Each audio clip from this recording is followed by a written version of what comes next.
वंदे उत्कल जननी। आजिर class रे आपण मानंकु स्वागत। आपण माने ए स्क्रीन उपरे गोटे पद्य देखि पारुथबे। आसवाणी बीणापाणी खिलवाणी विस्फराणी काव्यकला ठाकुराणी कवि जननी। एही पद्य विषय रे आमे पूर्व क्लास रे चर्चा करिथिले। पूर्व क्लास रे उपस्थापित करा जाइथिला। प्रश्न मध्य दिया जाइथिला। एही पद्यटी केउ अलंकार रे अलंकृत।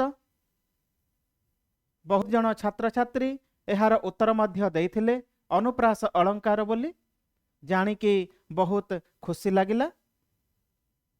अनुप्रास अलंकार रे तो अछि, हेले अनुप्रास अलंकार र भेद गुड़िक मध्यरु केउ अलंकार रे एही पद्यटी अलंकृत होइछि से विषय रे जानिबा पाई आज आमे एठी उपस्थित होइछे। ताहले एई पद्यटी केउ अलंकार रे अलंकृत? अनुप्रास अलंकार रे अलंकृत। आउ अनुप्रास अलंकार र को प्रकार रे एही अलंकारटी आसुछे आमे देखिबा। वृत्त्यनुप्रास, वृत्त्यनुप्रास अंतर्गत एही अलंकार। ताहले वृत्त्यनुप्रास अलंकार र लक्षण कौन? आमे केमिते जानिबा ए पद्यटी वृत्त्यनुप्रास अलंकार रे अछि? ताको जानिबा पाई आमे आगको बढ़िबा। देखिबा लक्षण कौन अछि? वृत्त्यनुप्रास अलंकार एठी लक्षण कौन कहिला? गोटिए व्यंजन वर्णर थरे एवं बहु व्यंजन वर्णर पर्याय क्रमे एवं क्रम न रही मध्य बारंबार आवृत्ति होइथिले वृत्त्यनुप्रास अलंकार होइथाए। कौन कहिला एठी लक्षण? गोटिए व्यंजन वर्णर, गोटे मात्र व्यंजन वर्णर थरे आवृत्ति हेइथिबो, पुणी बहु व्यंजन वर्णर पर्याय क्रम रे क्रम न थाई मध्य, क्रम थाउ कि न थाउ कौन हेइथिबो? बारंबार आवृत्ति होइथिबो। ताहले सही स्थल रे वृत्त्यनुप्रास अलंकार होइथाए। उदाहरण देखिबा आमे आगको। सही उदाहरण आसवाणी बीणापाणी खिलवाणी विस्फराणी काव्यकला ठाकुराणी कवि जननी। तब निराजना पाई आशा बोला नेत्रे चाही अछंती बासंती लक्ष्मी फूलबरणी। हर्षे उभा वन सुंदरी चारु फूल सिंहासन बक्षरे धरी। वाणी आवाहन भगवती सरस्वतींकर वंदना। ताहले एही जो पद्यटी रहिछि एही पद्य रे कौन सब लक्षण देखा जाउछि वृत्त्यनुप्रास अलंकार र ताको जानिबा। ताहले आमे एठी देखिले कौन एठारे एही पद्य रे प्रथम पादरे बण क व्यंजन वर्ण मानकर बहुबार क्रम रे आवृत्ति होइछि। केउ केउ वर्णर? ब ण एवं क। एठी देखंतु ए तीनिटा वर्णर बारंबार आवृत्ति हेइछि। देखिदेबा।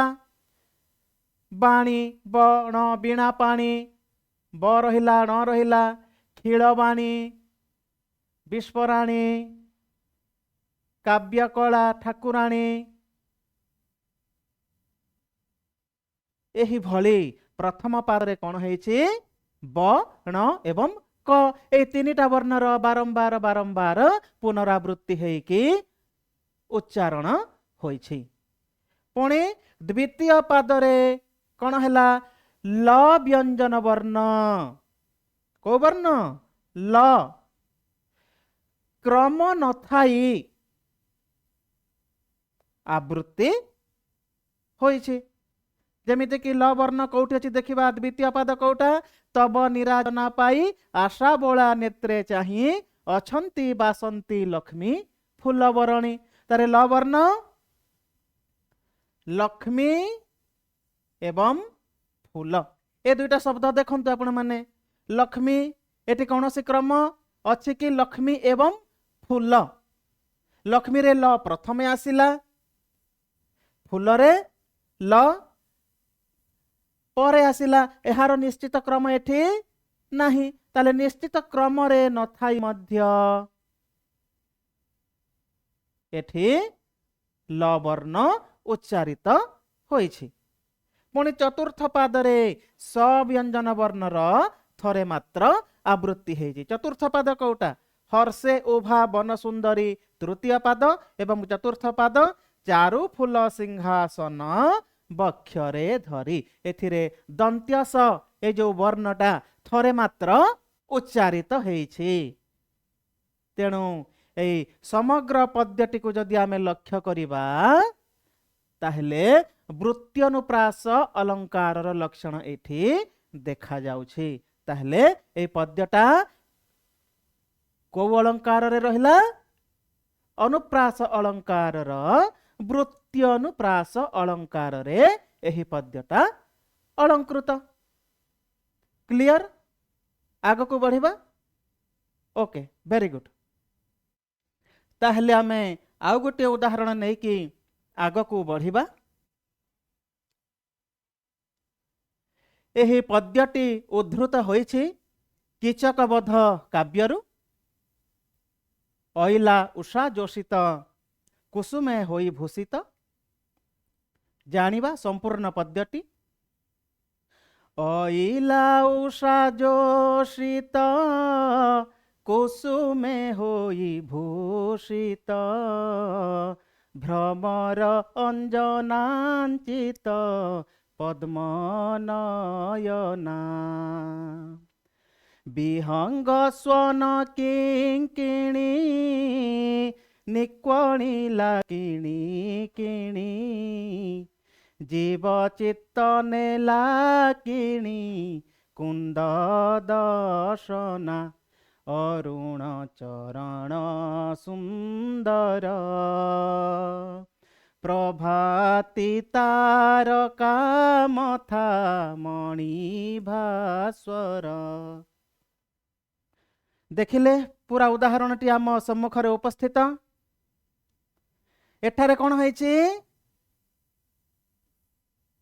एतिकी वर्ण आपण माने देखंतु मूर्धन्य स त न क एवं ण एही व्यंजन वर्ण मानकर कौन होइछि क्रम अनुसारे बारंबार आवृत्ति हेइछि एही व्यंजन वर्ण माने बारंबार बारंबार उच्चारित होइछन्ति तेणु एठारे वृत्ति अनुप्रास अलंकार होइछि देखिदेबा एटी पद्य रे को वर्ण मूर्धन्य स त न क एवं ण देखिले उषा जोषित भूषित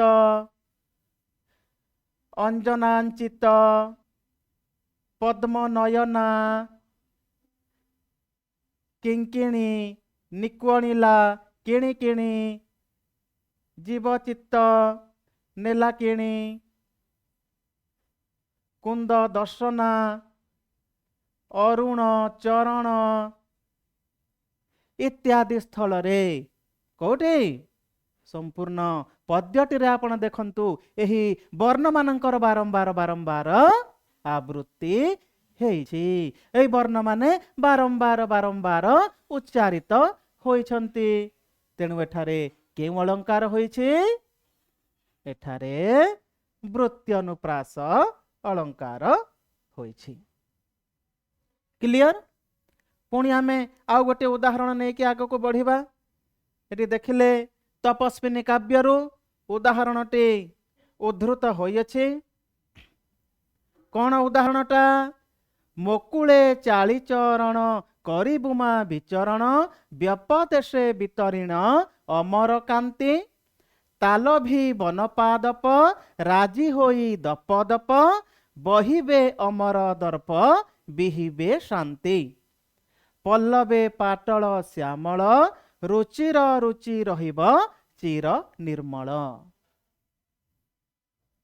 एही पद्यटा मध्य ସେହି ସ୍ୱରରେ ସେହି ରାଗରେ ବା ଛନ୍ଦରେ ଗାନ କରାହେଇଛି। ଚୋଖୀ ରାଗ, ରାଗଟି ଆପଣ ସମସ୍ତେ ଜାଣିଲେ।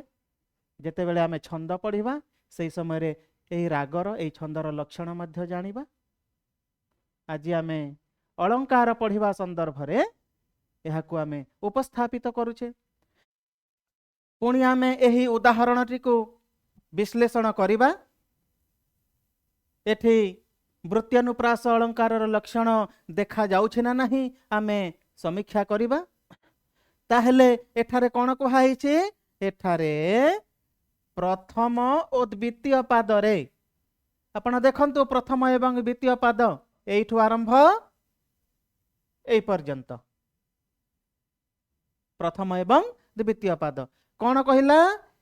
କ, ଚ, ର, ଳ ଏବଂ ପ ଇତ୍ୟାଦି ବର୍ଣ୍ଣମାନଙ୍କର ବାରମ୍ବାର ବାରମ୍ବାର ଆବୃତ୍ତି ଘଟିଛି। ଦେଖିଦେବା।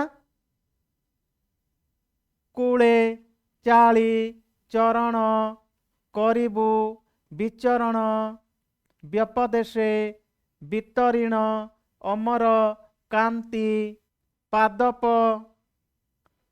ରାଜି, ଦପଦପ, ଅମର ଦର୍ପ ଇତ୍ୟାଦି ଇତ୍ୟାଦି। ଏହି ପଦ୍ୟର ପ୍ରଥମ ଏବଂ ଦ୍ୱିତୀୟ ପାଦରେ କ'ଣ ହେଇଛି? କ, ଚ, ର, ଳ ଏବଂ ପ ଇତ୍ୟାଦି ବର୍ଣ୍ଣମାନଙ୍କର ବାରମ୍ବାର ବାରମ୍ବାର ବାରମ୍ବାର ଆବୃତ୍ତି ହୋଇଛି। ପୁଣି ଲକ୍ଷଣ କ'ଣ କହିଲା? ଚତୁର୍ଥ ପାଦରେ, ଚତୁର୍ଥ ପାଦ କୋଉଟା? ରୁଚିର ରୁଚି ରହିବ ଚିର ନିର୍ମଳ। କ'ଣ କହିଲା? ରୁଚି ଗୋଟେ ଶବ୍ଦ, ଆଉ ଗୋଟେ ଶବ୍ଦ କ'ଣ? ଚିର। ଏ ଦୁଇ ଗୋଟି ଶବ୍ଦରେ ବା ପଦରେ କ'ଣ ହେଇଛି? ର ଏବଂ ଚ ଏହି ବର୍ଣ୍ଣମାନଙ୍କର କ୍ରମ ନଥାଇ ମଧ୍ୟ ଆବୃତ୍ତି ହୋଇଛି। ଯେମିତି ରୁଚି, ଏଇଟା ହେଲା ଚିର। ରୁଚି ପ୍ରଥମେ ର ଆସିଲା, ତାପରେ ଚ ଆସିଲା। ଚିର ପ୍ରଥମେ ଚ ଆସିଲା, ତାପରେ ର ଆସିଲା। ମାନେ ନିଶ୍ଚିତ କ୍ରମ ନାହିଁ, ବିପରୀତ କ୍ରମରେ ଉଚ୍ଚାରିତ ହୋଇଛନ୍ତି। ବ୍ୟଞ୍ଜନ ବର୍ଣ୍ଣମାନଙ୍କର କ୍ରମ ନଥାଇ ମଧ୍ୟ ଉଚ୍ଚାରଣ ହେଲେ ବୃତ୍ତି ଅନୁପ୍ରାସ ଅଳଙ୍କାର ହୋଇଥାଏ। ତାହେଲେ ସମ୍ପୂର୍ଣ୍ଣ ପଦ୍ୟଟି ଆପଣ ଦେଖନ୍ତୁ। ଏହି ବ୍ୟଞ୍ଜନ ବର୍ଣ୍ଣମାନଙ୍କର ବାରମ୍ବାର ଆବୃତ୍ତି ହେଇଛି। ଆଉ ରୁଚି ଏବଂ ଚିର କ୍ରମ ନଥାଇ ମଧ୍ୟ ଏହି ଦୁଇ ଗୋଟି ପଦ ଆବୃତ୍ତି ହୋଇଛନ୍ତି, ଉଚ୍ଚାରିତ ହୋଇଛନ୍ତି। ତେଣୁ ଏଠାରେ ବୃତ୍ତି ଅନୁପ୍ରାସ ଅଳଙ୍କାର ହୋଇଛି। କ୍ଲିୟର? ଭେରି ଗୁଡ୍, ସାଧୁ, ବହୁତ ବଢିଆ। ପୁଣି ଆଗକୁ ଚାଲିବା। ଅଭ୍ୟାସ ପ୍ରଶ୍ନ କେତେ ଗୋଟି ଆପଣ ମାନଙ୍କ ପାଇଁ ରହିଛି, ଦେଖିଦେବା। ପ୍ରଥମ ପ୍ରଶ୍ନ, ଗୋଟିଏ ବ୍ୟଞ୍ଜନ ବର୍ଣ୍ଣର ଥରେ ଏବଂ ବହୁ ବ୍ୟଞ୍ଜନ ବର୍ଣ୍ଣର ପର୍ଯ୍ୟାୟ କ୍ରମରେ ଏବଂ କ୍ରମ ନ ରହି ମଧ୍ୟ ବାରମ୍ବାର ଆବୃତ୍ତି ହେଲେ ତାକୁ କେଉଁ ଅଳଙ୍କାର କୁହାଯାଏ? ଚାରିଟା ଅପସନ: ଛେକାନୁପ୍ରାସ, ଶ୍ରୁତ୍ୟନୁପ୍ରାସ, ବୃତ୍ତ୍ୟନୁପ୍ରାସ ଏବଂ ଲାଟାନୁପ୍ରାସ। ଉତ୍ତର ବୃତ୍ତ୍ୟନୁପ୍ରାସ ଅଳଙ୍କାର। ଆପଣ ମାନଙ୍କ ପାଇଁ କେବଳ ଗୋଟିଏ ମାତ୍ର ପ୍ରଶ୍ନ ଅଛି, ଆଉ ଅନ୍ୟ ପ୍ରଶ୍ନ ଗୁଡ଼ିକୁ ଆମେ ଆଗାମୀ ଅଧ୍ୟାୟରେ ଆଲୋଚନା କରିବା। ଧନ୍ୟବାଦ, ନମସ୍କାର।